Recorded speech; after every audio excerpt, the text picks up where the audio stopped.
I think the real, the real story of Brexit, I think, is this, that if the little people, the ordinary people, who've completely given up with politics, who don't believe that anyone speaks for them or represents them, if you can inspire those people to go out and vote, you can change the world.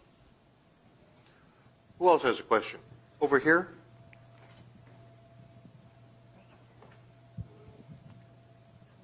Hi, I'm Mark McKegg. I'm a delegate from Texas. And I was just wondering, Mr. Farage, the impact that UKIP had on the much larger Conservative Party and impacting its manifesto, impacting the way it campaigned and it governed. How would you say that you and UKIP were able to sort of steer the course of the Conservative Party in the governing style of the elected leadership in London?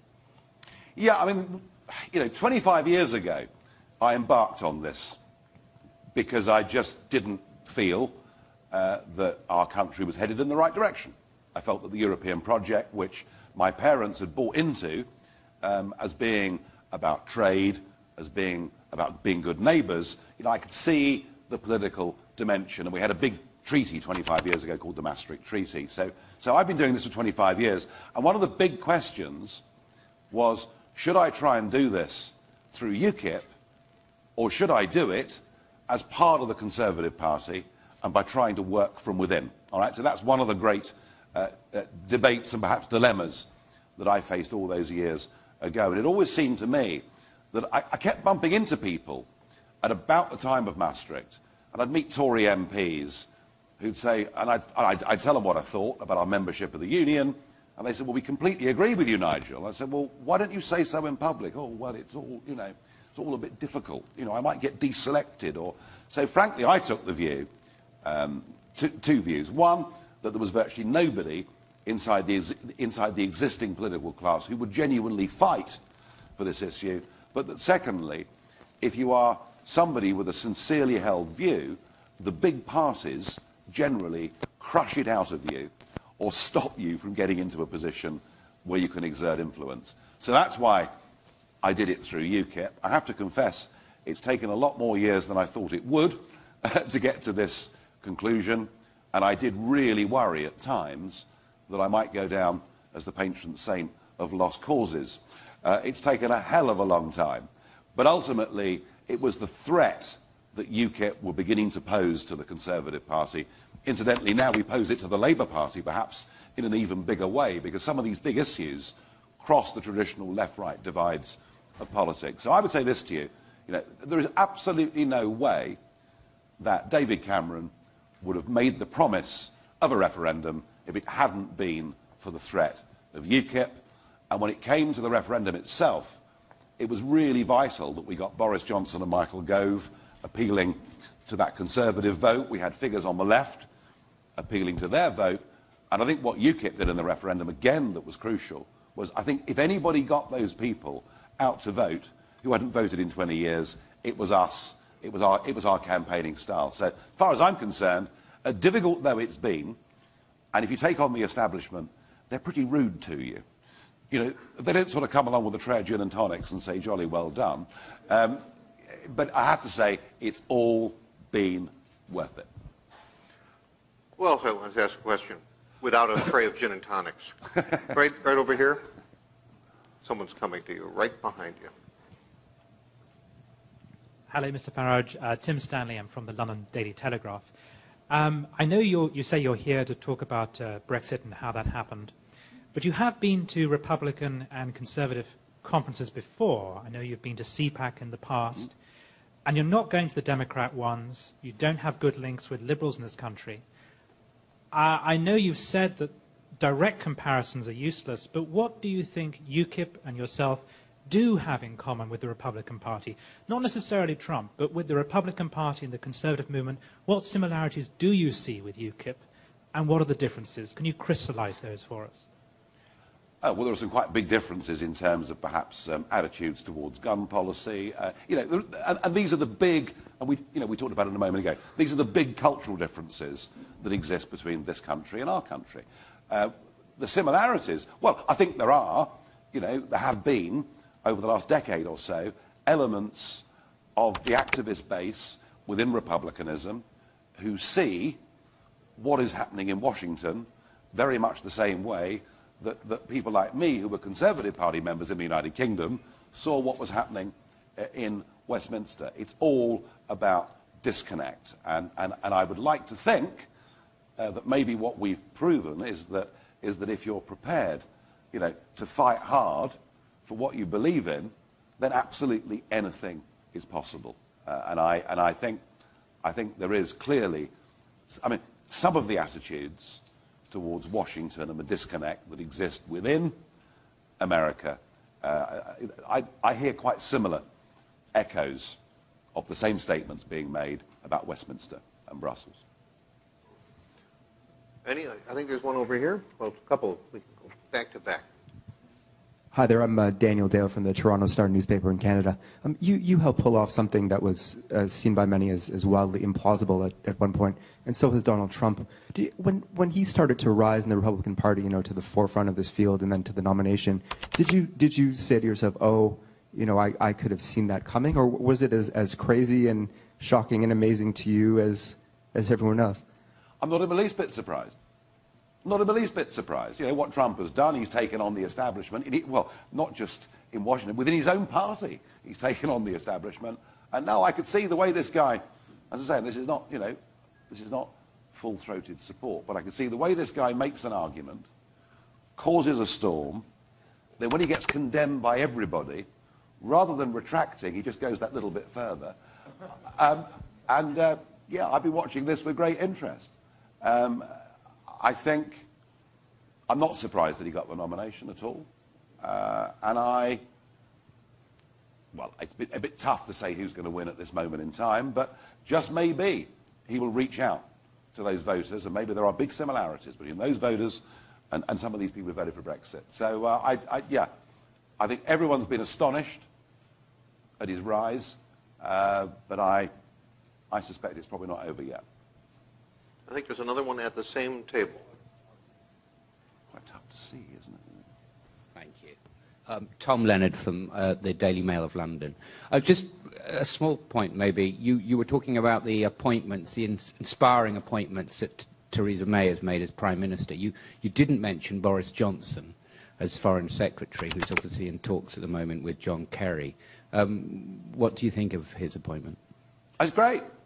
We've got a Foreign Secretary who is going to raise Britain's profile all over the world, and at the same time, he'll also make people smile a bit too, and that can't be a bad thing in a world where we don't smile enough, perhaps. No, listen, I think it's very, very good. The three Brexiteers are in position, they've got the jobs. I know there are some who are cynically saying, oh, well, if they mess it up, then she's able to say, well, it was all their fault and this was never deliverable, but I just don't take that view.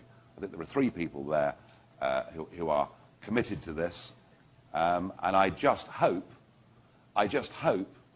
that we've got the courage, particularly with Brussels, to recognise just what a strong hand we've got and to play it properly.